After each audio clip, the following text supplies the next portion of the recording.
सोचिए, देश की सबसे बड़ी एयरलाइन अचानक से लड़खड़ाती है। फ्लाइट्स कैंसिल, डिले, पैसेंजर्स का गुस्सा और इसके साथ ही खुलती है एविएशन सेक्टर की एक ऐसी सच्चाई जिसे हम सालों से इग्नोर कर रहे थे। इंडिगो में आए क्राइसिस ने पूरे एविएशन सिस्टम को बता दिया है कि अगर एक गिरे तो सब गिरेंगे। पर ऐसा क्यों? क्या भारत की उड़ानें कुछ ही कंपनियों के भरोसे चल रही हैं क्या? इंडिया की सबसे बड़ी एयरलाइन इंडिगो नवंबर में काफी डिस्ट्रप्शंस फेस करना स्टार्ट करती है, जब पायलट्स एंड क्रू की सेफ्टी और उनके बिजी शेड्यूल को रेस्ट देने के लिए डीजीसीए की तरफ से नए रूल्स एंड रेगुलेशंस लाए गए। दिसंबर शुरू होते ही उसके पहले हफ्ते में ही सिचुएशन और खराब हो गई, जब इंडिगो ने एक दिन में ही 1000 फ्लाइट्स को कैंसिल किया। इसके साथ ही लगभग 1 मिलियन बुकिंग को अफेक्ट किया।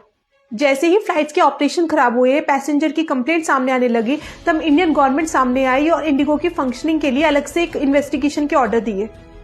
But the crisis raised a critical question. How could the mismanagement of a single airline bring the world's third largest aviation market to a standstill? जवाब है लैक ऑफ कंपटीशन। इंडिगो का launch होता है 2007 में, तब से लेकर अब तक इंडिगो का डोमेस्टिक एविएशन मार्केट में लगभग 64% का कंट्रोल है, जो कि किसी हद तक मोनोपोली की ओर लेके जाता है। उसके बाद आती है एयर इंडिया, जिसका कंट्रोल 25% है, और ये दोनों मिलकर लगभग 90% का कंट्रोल रखते हैं डोमेस्टिक एविएशन मार्केट में। इसके बाद जो बचा कुछ कंट्रोल है वो बाकी एयरलाइंस का आता है। ये सब मिला के एक्सेसिव मार्केट कंसंट्रेशन को दिखाता है इंडिया जैसी फास्ट ग्रोइंग इकोनॉमी में, जो अपने आप में एक बहुत बड़ा रिस्क है। आप जानते हैं, डीजीसीए के नए रूल्स एंड रेगुलेशंस के बाद जो बाकी एयरलाइंस है उन्होंने अपने ऑपरेशंस को इसके अकॉर्डिंग एडजस्ट भी किया, पर इंडिगो सबसे बड़ी एयरलाइन होने के बाद भी ये नहीं कर पाया, जिसकी वजह से गवर्नमेंट ने जितने भी रूल्स एंड रेगुलेशंस लगाए थे वो सारे वापस ले लिए। हालांकि ये उन्होंने टेम्परेरी तौर पे किया है, कुछ ही टाइम के लिए, but can you imagine, single airline की वजह से इतनी बड़ी प्रॉब्लम आ गई है। जानते हैं आप, इंडिगो के इस मिसमैनेजमेंट की वजह से स्टॉक मार्केट में उसके शेयर 15% गिरे हैं।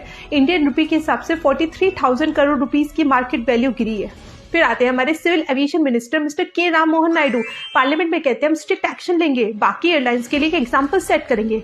डिस्ट्रप्शंस नवंबर में ही स्टार्ट हो गई थी, नेशन वाइड क्रॉस तो दिसंबर में हुआ। अगर प्रॉपर प्लानिंग और स्ट्रेटेजी रहती तो प्रॉब्लम तो उसी वक्त भी सॉल्व हो सकती थी। इंडिगो के इस क्राइसिस ने बाकी एयरलाइंस की डिमांड बढ़ा दी। उन्होंने अपनी टिकट्स नॉर्मल रेट से काफी महंगी कर ली।